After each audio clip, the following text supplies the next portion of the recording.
नमस्कार। आज हम गोता लगाएंगे भारतीय इतिहास के एक बहुत बहुत शुरुआती दौर में, पाषाण युग। हाँ, वो समय जब लिखने पढ़ने का तो कोई सवाल ही नहीं था। बिल्कुल। तो जो भी हमें पता है वो पुरातत्वविदों को मिली चीजों से है, जैसे पत्थर के औजार, कहीं मिट्टी के बर्तन मिले, कुछ कलाकृतियां। और इन्हीं टुकड़ों को जोड़कर उस जमाने की जिंदगी की तस्वीर बनानी पड़ती है। बड़ा रोमांचक काम है ये। हाँ, और इसमें रॉबर्ट ब्रूस फुट जैसे लोगों का नाम लेना जरूरी है। उन्हें भारत में प्रागैतिहासिक पुरातत्व का जनक भी कहते हैं। सही कहा। तो हम इस युग को, मतलब इसके सफर को, 3 हिस्सों में देखेंगे। पुरापाषाण, फिर मध्य पाषाण और नवपाषाण काल। चलिए शुरू करते हैं। और ये समझना अहम है कि ये सिर्फ पत्थरों की कहानी नहीं, ये कहानी है कि इंसान ने कैसे जीना सीखा, अपने माहौल को समझा। तो सबसे पहले पुरापाषाण काल, सबसे लंबा दौर। हाँ, बहुत लंबा। इस वक्त के इंसानों को कभी कभी क्वार्ट्जाइट मैन भी कहते हैं, सुना है मैंने। हाँ, क्योंकि उनके ज्यादातर औजार क्वार्ट्जाइट पत्थर के मिलते हैं। वो शिकारी संग्राहक थे। मतलब शिकार करना और कंदमूल फल फूल इकट्ठा करना, इसी पे गुजारा था। बिल्कुल। और इसी वजह से वो एक जगह टिकते नहीं थे। खाना बदोश जिंदगी। जहां खाना मिला, जहां मौसम ठीक लगा, वहां चले गए। और एक दिलचस्प बात यह भी लगती है कि शायद समूह में काम बटा होता था, उम्र के हिसाब से, लिंग के हिसाब से। हाँ, और शायद चीजों पर किसी एक का हक नहीं होता था, बल्कि आपसी सहयोग से काम चलता था। समूह का बचे रहना ज्यादा जरूरी था। ये क्वार्ट्जाइट औजार, ये कैसे थे? मतलब बहुत शुरुआती होंगे। हाँ, शुरुआती थे। अक्सर बड़े पत्थरों से तोड़कर शल्क निकाले जाते थे। उन्हीं से कटाई या छिलाई का काम लेते होंगे।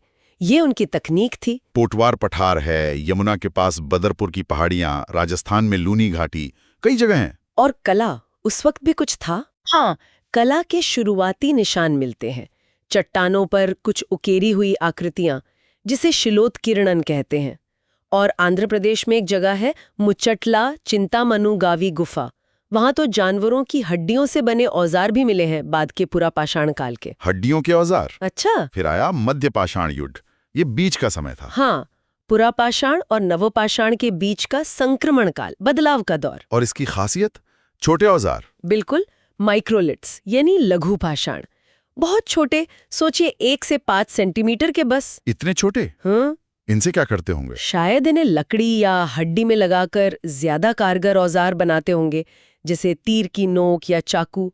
ये ज्यादातर चर्ट या कैल्सिडिनी जैसे पत्थरों से बनते थे, जो ज्यादा नफीस होते थे। शिकार और संग्रहण तो चल ही रहा होगा। हाँ, वो तो था, लेकिन कुछ जगहों पर पशुपालन के भी शुरुआती संकेत मिलने लगते हैं, जैसे मध्य प्रदेश में आदमगढ़ और राजस्थान के बागौर में। पशुपालन की शुरुआत, ये तो बड़ा बदलाव है। हाँ, और गुजरात के लंघनाज और कैमूर इलाके में मिट्टी के बर्तन भी मिले हैं। और चोपानी मांडो जैसी जगहों से जंगली धान जैसे पौधों के इस्तेमाल के संकेत भी। मतलब लोग धीरे धीरे बसने की तरफ बढ़ रहे थे।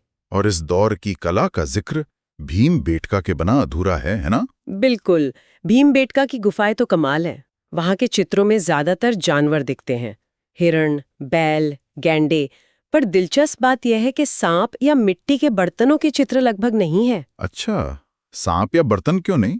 कोई खास वजह? कहना मुश्किल है। हो सकता है वो उनकी रोजमर्रा की जिंदगी या सोच में उतने अहम न रहे हों, या कोई सांस्कृतिक रोक-टोक हो। ज्यादातर चित्र सफेद या हल्के लाल रंग के हैं। शायद खनिजों को पीसकर रंग बनाते थे। और उन चित्रों में लोग भी दिखते हैं। हाँ, शिकार करते हुए पुरुष, समूह में नाचते हुए लोग, खाना तैयार करती या अनाज पीसती हुई महिलाएं। ये उस समय के समाज की झलक देते हैं। फिर आता है नवपाषाण काल, लगभग 7000 ईसा पूर्व के आसपास। और ये तो क्रांति थी। सही मायने में क्रांति। कृषि की शुरुआत हो गई। लोग खेती करने लगे, गेहूं, जौ, रागी, कुल्थी जैसी फसलें। और साथ ही भेड़, बकरी, गाय, बैल जैसे जानवर पालतू बन गए। खेती और पशुपालन दोनों साथ साथ। औजारों में भी बदलाव आया होगा। हाँ, अब पत्थर के औजारों को घिसकर चिकना और ज्यादा पहना बनाया जाने लगा। पॉलिश्ड टूल्स, कुल्हाड़ियां, बसूले, मिट्टी के बर्तन भी अब बड़े पैमाने पर बनने लगे। पहले हाथ से, फिर चाक का इस्तेमाल भी शुरू हुआ। और सबसे बड़ा बदलाव, लोग अब एक जगह टिक कर रहने लगे, गांव बसने लगे। बिल्कुल, मिट्टी और सरकंडों के घर बनाकर, गोल या फिर आयताकार। बलूचिस्तान में मेहरगढ़ एक बहुत ही महत्वपूर्ण जगह है जहां खेती और पशुपालन के सबसे पुराने और साफ सबूत मिलते हैं। तो जीवन पूरी तरह बदल गया। हाँ, पूरी तरह। आबादी बढ़ी, लेकिन एक दिलचस्प चीज पता चलती है हड्डियों के अध्ययन से। शायद शुरुआती किसानों का खाना शिकारी संग्राहकों जितना पौष्टिक या विविध नहीं था। अनाज पर निर्भरता बढ़ गई, कार्बोहाइड्रेट ज्यादा हो गया। ओह, अच्छा। मतलब खेती अपनाने की कुछ कह सकते हैं कि नुकसान भी हुए शुरुआत में, सेहत के लिहाज से। हो सकता है विविधता कम हुई खाने में, और सामाजिक ढांचा भी बदला। अब घरों के आकार अलग अलग मिलने लगते हैं, कब्रों में रखे सामान में फर्क दिखने लगता है। ये शायद समाज में ऊंच नीच या भेदभाव बढ़ने का संकेत हो। और इस दौर में वो टेराकोटा की मूर्तियां भी मिलती हैं ना, मातृ देवी की। हाँ, मिली है। शायद ये उर्वरता, जमीन की उपज से जुड़े विश्वासों को दिखाती हैं। और कब्रों में शवों के साथ खाने पीने की चीजें, औजार रखना, ये शायद दिखाता है कि वो मृत्यु के बाद किसी तरह के जीवन में विश्वास करते थे। और कश्मीर के बुरजहोम में तो इंसानों के साथ जानवरों, शायद कुत्तों को भी दफनाने के सबूत मिले। हाँ, ये इंसान और जानवर के बीच एक खास रिश्ते की तरफ इशारा करता है। तो कुल मिलाकर हमने देखा कि कैसे हजारों सालों में इंसान ने पत्थर के औजारों से शुरुआत की, शिकार और कंदमूल पर जिया, फिर धीरे धीरे खेती सीखी, जानवर पाले और आखिरकार गांव बसाकर रहने लगा। क्वार्ट्जाइट से माइक्रोलिथ, फिर पॉलिश्ड औजार, गुफाओं की कला से लेकर मिट्टी के बर्तन और घर। हाँ, ये सिर्फ तकनीक या खाने पीने का बदलाव नहीं था।